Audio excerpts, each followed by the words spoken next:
Đi chơi xong quay có cái gì cảnh gì quay không để phát lên Có làm cái cảnh gì đâu. làm vào kênh nước ngoài mà. À,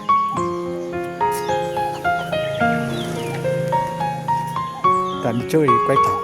dạ. Bác đi quay vậy bác có tiền đấy. Có á.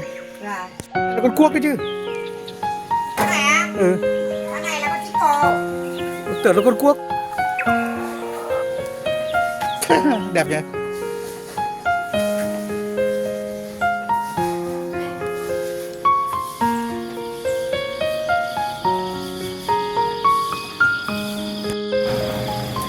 Đang quay cái cảnh nông thôn Việt Nam sống lành mạnh và làm ăn kinh tế của người Việt đi nước ngoài mà, đang làm kênh đi nước ngoài mà. Ở nó năm mà nó không có quay quẩy đâu. Hả? Nó bắt cầm lên, ở đây quẩy nó đây luôn. Nó kêu đâu. Không cho quay á? Không cho quay, không cho quay rồi cấm biển. Ừ.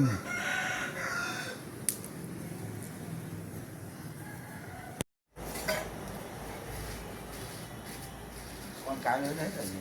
Có hai đứa lớn rồi, có hai đứa, có một kênh chỉ được. Đã có tiền chưa? Chưa, nhưng mà cái tương lai Là có tương lai lên mạnh, tương lai lên mạnh hơn cái kênh nhồng sữa. quá.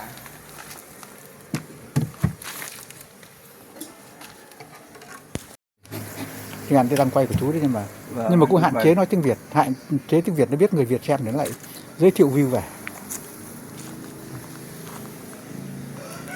cài đặt tiếng Anh thôi.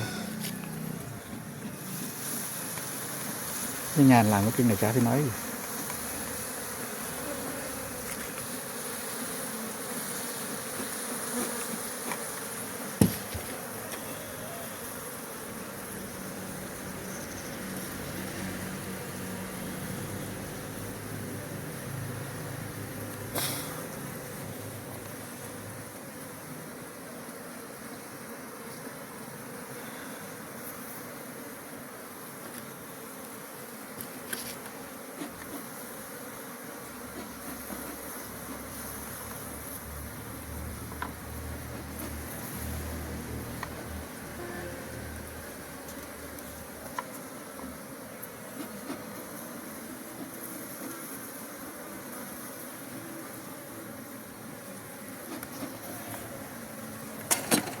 Cậu chúa đấy đâu?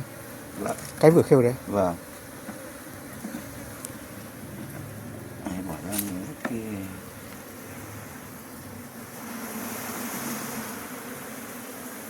nụ đi. Tất cả nó vào đây hết. Được.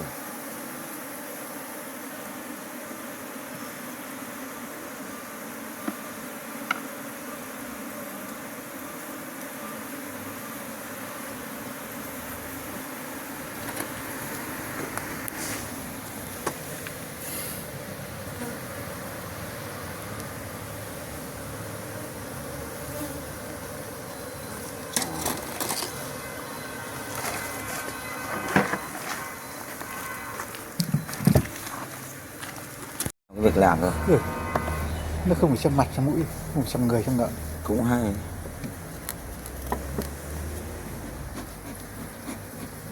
Đặc biệt không được dê máy. Vâng. Cứ tập trung vào cái công việc là công việc. Xong đến trên cái công việc khác thì lại phải cắt hình trong chuyển công việc khác.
Đi đâu tôi gặp cái gì là tôi quay. Mình đi quay. Chim bồ câu, chim chó cảnh bác ra quay cho. Có chứ, ra quay hết. Quay để phát lên kênh nước ngoài.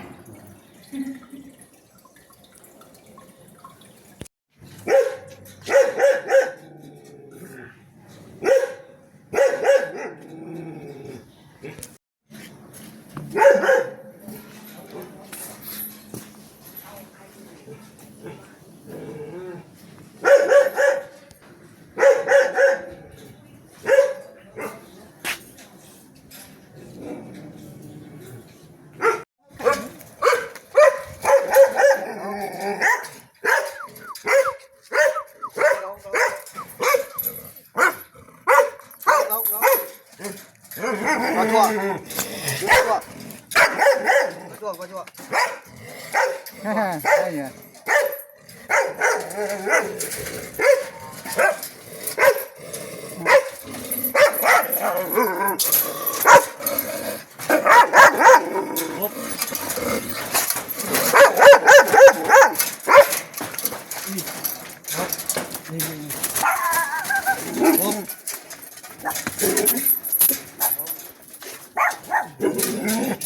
Quay đằng này.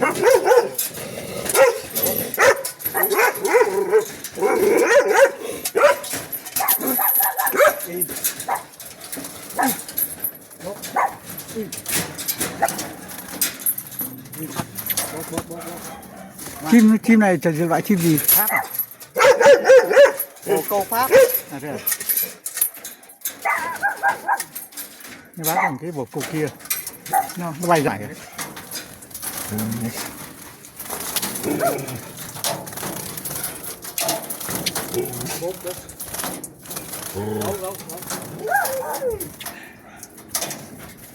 Đây gà tre này bác. Đây gà tre đây.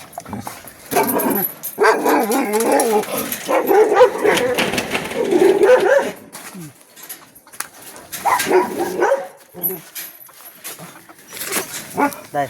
Mày về mày mới nuôi chứ con mẹ mày. Còn gà to ngoài vườn hơn 30 con. Ra quay các kiểu vườn.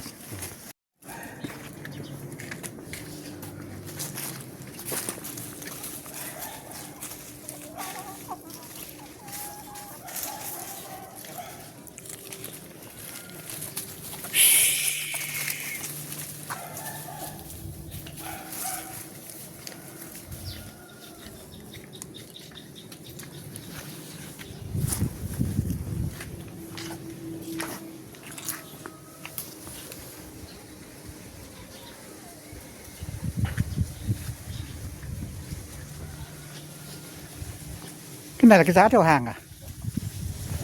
Cái này sắp đặt.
Đây cả 3 cầu chứ, à 2 cầu chứ. 2 cầu.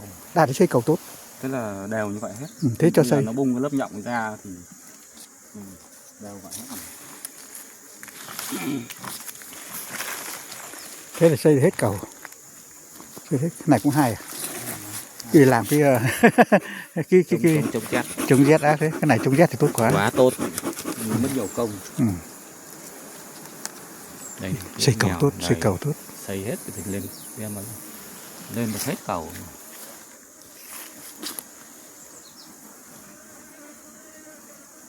Đều như vậy. Rút về 2 này xây cầu 3 nhanh lắm. Đều như vậy hết mà. Đây này. Thấy chưa? Chẳng phải nghe. Như này chỉ cần thế này, không cần cho ăn nhiều đường. Vâng, đấy. Ông Cương cho ăn nước đường nó sẽ hết đây, nó đẻ được tí. Không cần vì lắm bật quá đâu. Đây, Phấn này, đấy. phấn này xây nhanh lắm. Vuông ghét hết. Ừ. Như này và bảo là bơm như kiểu ông Cương thì có mà nứt thùng. Bơm vào, chính bơm nhiều quá thừa nước đường không tốt đâu. Vâng. Tức là nó vừa thôi, để cho nó còn có vị trí đẻ Như trứng. này mà lao vào phát cũng phát xong ngày. Xong ngay. Con kia ông thầy chúa nhốt được rồi đó. Vâng. À, chú mới gì? Chúa này chú mới. À, chú mới xây cầu được nhanh. Nếu chú mới xây cầu nhanh. Ô, nó tạo chúa đợt nào nó xây thay, đấy là con thay đấy nhỉ? Tức là đằng này là chia đôi này. Ừ. 3 cầu chia đôi. Ừ. Chia đôi xong bắt đầu là ghép vào thành Vậy là ông đang có đà lên rồi. Thấy em giờ em toàn chia. Kia vừa chia với đàn 3 cầu chia đôi.